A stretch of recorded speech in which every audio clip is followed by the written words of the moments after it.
मदीनतुल औलिया मुल्तान शरीफ से काफ़िला मदीने पाक रवाना हुआ। उसमें एक मदीने का दीवाना भी शामिल था। अच्छा, उस काफ़िले ने हज भी कर लिया, हाज़री मदीना भी दे दी। ये काफ़िला वापस आ गया। अब जब वापस आ गया तो काफ़िले में हर तरह के लोग होते हैं, ये हमें भी एक्सपीरियंस होता है, आपको भी सफ़र में एक्सपीरियंस होता है। एक तो है ना हमारा मदनी काफ़िला, तो उसमें तो चले हमारे जहन के होते हैं, लेकिन अगर आप मुख्तलिफ लोगों के साथ सफ़र कर रहे हो, बिलखुसूस हज में हैं, तो हज में तो कमरे में भी कोई ऐसा शख्स होगा जो हमने शायद पहले कभी उससे मुलाकात नहीं होगी, खैमे में कोई ऐसा शख्स होगा जिससे पहले मुलाकात नहीं होगी।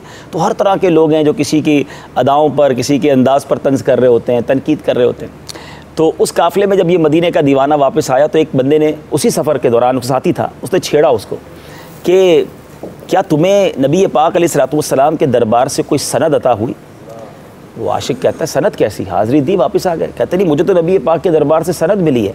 अब उसने चिट्ठी दिखाई और चिट्ठी में लिखा था, ये झूठी चिट्ठी थी, गोया तेरी मग़फ़िरत कर दी गई है। अब बज़ाहिर तो ये मजाक था और ऐसा मजाक बिल्कुल नहीं करना चाहिए, इसके तो जो भी सेंटिमेंट्स होंगे वो उलमा बयान करेंगे, लेकिन उस दीवाने का दिल जो था वो बिल्कुल मुतग़य्यर हो गया, उसका रंग ही तब्दील हो गया कि मैं भी मदीने होकर आया, नबी पाक अलैहिस्सलाम के दरबार का मैं भी ग़ुलाम, मुझे प्यारे आका ने सनद दे दी, इसको दे दी। वो ज़ारो कितार रोने लगा। अब उसके पास ना पैसा, अच्छा हज के बाद फ़ौरन मदीने जाना भी पॉसिबल नहीं होता हाजी के लिए, ना पैसे हैं, ना बज़ाहिर कोई वीज़ा या आने जाने की सहूलत मौजूद है। आपने तो एक ही मसला जिक्र किया ना कि पैसे नहीं है, चले उम्रे के वक्त हुआ है मगर पैसे नहीं है। वहाँ तो हाजी वापस आ रहे हैं, जाने का तो सवाल ही नहीं है।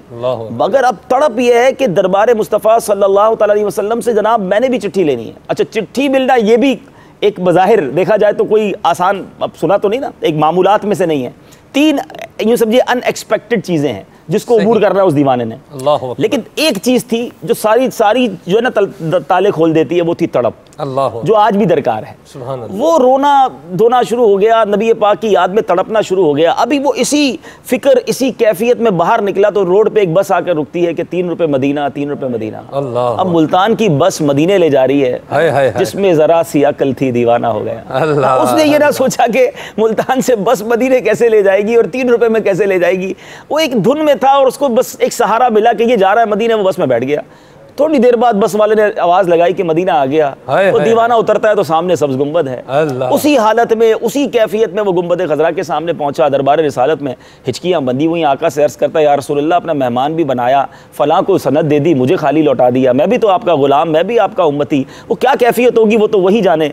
अब जनाब उसको नबी पाक अलैहिस्सलाम के दरबार से जो है एक चिट्ठी मिलती है, एक सीने पे पर्चा आकर गिरता है और जिस पर लिखा होता है तेरी मग़फ़िरत कर दी। यानी वो मजाक था, इस दीवाने के शौक ने इसको हकीकत बना दी। अब मुल्तान आना है वापस, अब ना पासपोर्ट, ना वीज़ा, ना पैसे। अब वो दीवाना बाहर निकलता है तो एक बस वाला आके आवाज़ लगाता है, 3 रुपए मुल्तान, 3 रुपए मुल्तान। वो दीवाना उस बस में बैठा और थोड़ी देर बाद जब वो मुल्तान पहुंचा तो मुल्तान आने के बाद अब वो उसको तलाश कर रहा है। कोई ये इमेजिनेशन नहीं हो रही कि मैं गया कैसे, मैं आया कैसे, काम कराया। अब उसी शख्स को ढूंढा और कहा देखो मेरे आका ने मुझे भी चिट्ठी दे दी है। अब जिसने मजाक किया तो वो फूट फूट कर रोने लगा, कब कैसे मदीने गए, ये सब कुछ कैसे हुआ, उसे सारा वाक़या सुना दिया। अब इसे एहसास हुआ कि ये मैंने कितना बड़ा जुर्म किया, इतना बड़ा झूठ बोला।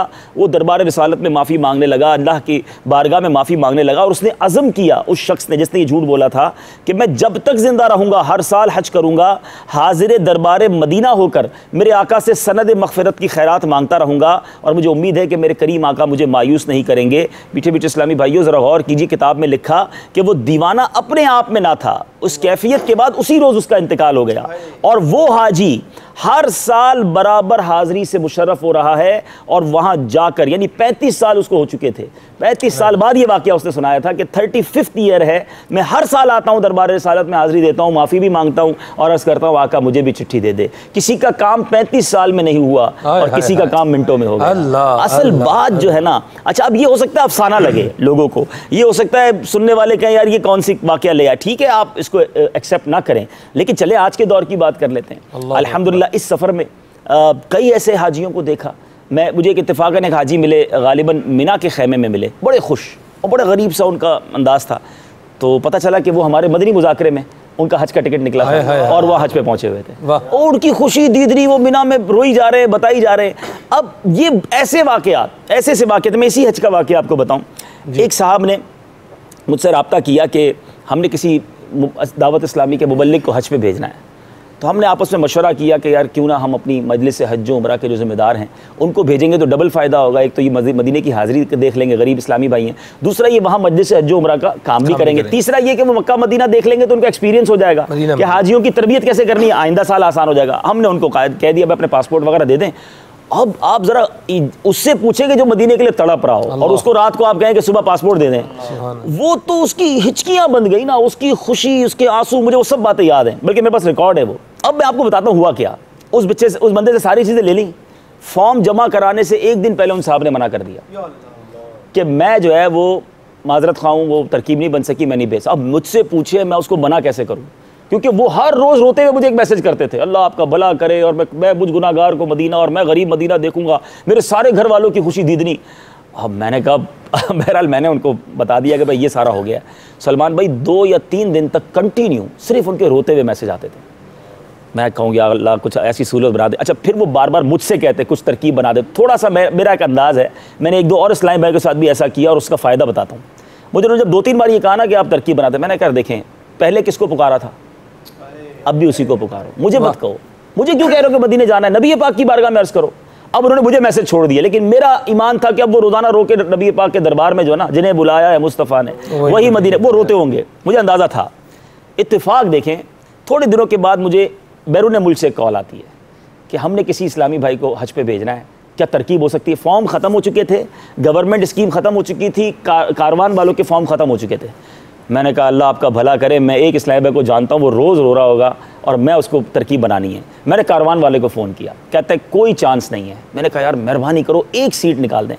कहते ट्राई करता हूँ। हज पर यानी जो फ़्लाइट जानी थी उनकी, उससे 4 दिन पहले मुझे उनका फ़ोन आता है। अच्छा, मैं आपको एक और मज़े की बात बताऊँ, जिस पैकेज में वो पहले जा रहे थे वो तकरीबन 2,60,70,000 रुपये का पैकेज था, जिसमें हमने वादा किया था भेज, वो गवर्नमेंट का पैकेज था, जिसमें चांस था कि फॉर्म निकलता या ना निकलता, कुरानदाजी में ना भी निकलता, कईयों का नहीं निकला। अब जो पैकेज जा रहा था वो 5.25 लाख रुपए का था, यानी पैकेज भी बड़ा सुटेबल था, अच्छा था। 4 दिन पहले उसका मुझे फ़ोन आया कि भाई आपने कहा था एक हाजी की है तरकीब है। मैंने बैरून ने मुझे फ़ोन किया, मैंने कहा तकरीबन 5.25 लाख का पैकेज है। कह रहे आप पैसे हम आपको भेज देंगे, आप मेहरबानी करके उसको भेज दें। मैंने उसको फ़ोन किया, मैंने पता क्या कहा उनको, मैंने कहा और बताओ क्या हाल है, तबीयत ठीक है? कह रहे ठीक है। मैंने कहा आंसू जारी हैं जो मैंने कहा था? वो फ़ोन पे रोना शुरू हो गए। कहते बस मेरा दिन कैसे गुजर रहा है मैं जान रहा हूँ। मैंने कहा जल्दी भागो, पासपोर्ट लेके वहाँ पहुँचो। सलमान भाई 3 दिन में उनका पासपोर्ट पे वीज़ा लगा, चौथे दिन वो फ्लाई भी कर गए अल्हम्दुलिल्लाह। कल मुझे उनका मैसेज आया उसी तरह रोते हुए कि जो उनका मुझे सफ़र पे भी मिले, मक्के मदीने में भी मिले, और जो माशाल्लाह उन्होंने मदीनी कामों की धूमें वहाँ बचाई, जो उनको फ़ायदा हुआ। अभी उन्होंने रोते हुए मैसेज किया कि बस ये मुझे सादत। तो मैं किताबों की तो बात ही नहीं कर रहा, ये मैं आपको अपने फैज़ाने मदीना में हमारी ज़िंदगी में होने वाले एक्सपीरियंस बता रहा हूँ कि तड़प सच्ची हो, जिसके वहमो गुमान में नहीं होता, उसको ऐसे चुना जाता है, ऐसे बुलाया जाता है। सल्लू अलल हबीब सल्लल्लाहु तआला अला मुहम्मद। मुझे अपनी और सारी दुनिया के लोगों की इस्लाह की कोशिश करनी है इंशाअल्लाह अज़्ज़ा वजल।